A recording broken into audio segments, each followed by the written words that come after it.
really enjoyed working with this neighborhood in particular because they understand the value of building the relationships with each other and then defining the path to a sustainable community. To do this type of project, it's really important that you think about how do you bring all the people together? How do you really engage new leaders so that you get new energy, new ideas, and new thoughts, and also have a diverse representation?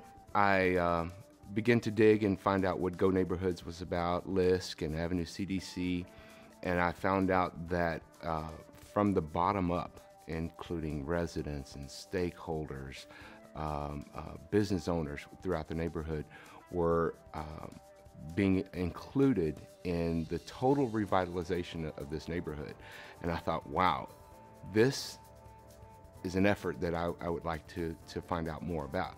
My experience with GO Neighborhoods is that I've got to really meet a bunch of different leaders within the neighborhood that want to do positive things.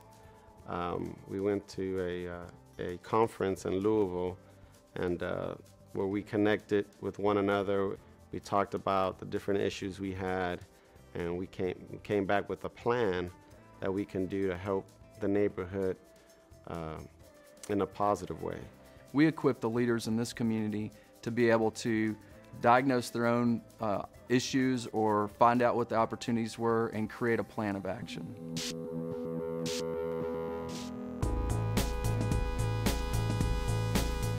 Keeping people engaged in the community is really about the relationship. So we have relationships as the basis of why people are involved in the first place. But then we also have to give people hope that things can actually change. And so we've been able to, through funding sources, do small projects that have been able to energize greater and greater numbers of people. The leaders would come together and identify small projects such as the Ryan Civic Club mural project, the tennis court project, the Spark Park, and some of the safety audits. So those were early action projects, and that was a way that people could see immediate, tangible results of their participation and their leadership. The Spark Park, at one point, it was a drug haven. You saw people getting high in there, needles were on the floor, and we decided to revitalize it. And the community came together. There was about 20 people, and we did an audit in the evening and at night, and we tried to hit the safety points, what should be done, how can we improve this. That's when Sparks Park kind of responded. And now we're looking for the community to get involved on how they want the park designed and for the youth to use it. I went into the community knowing that there was going to be a language barrier, and so in our large meetings we needed a way to be able to have monolingual Spanish speakers be able to understand what was going on.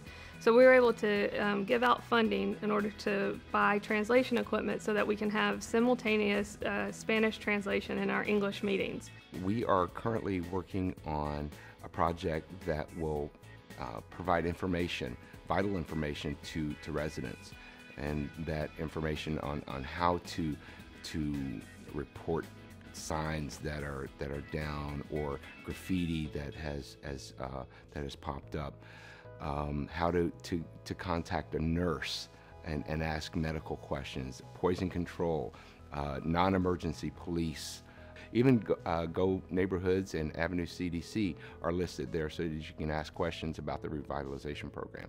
One of the parents of the PTO at the local high school identified the need for improved tennis courts. The tennis courts that were there were old, they're basically forgotten, and so through GO Neighborhoods, she was actually able to go ahead and leverage partnerships with the Houston Tennis Association, with the U.S. Tennis Association, and with actual schools nearby to raise funding and for us to actually implement a brand new tennis court.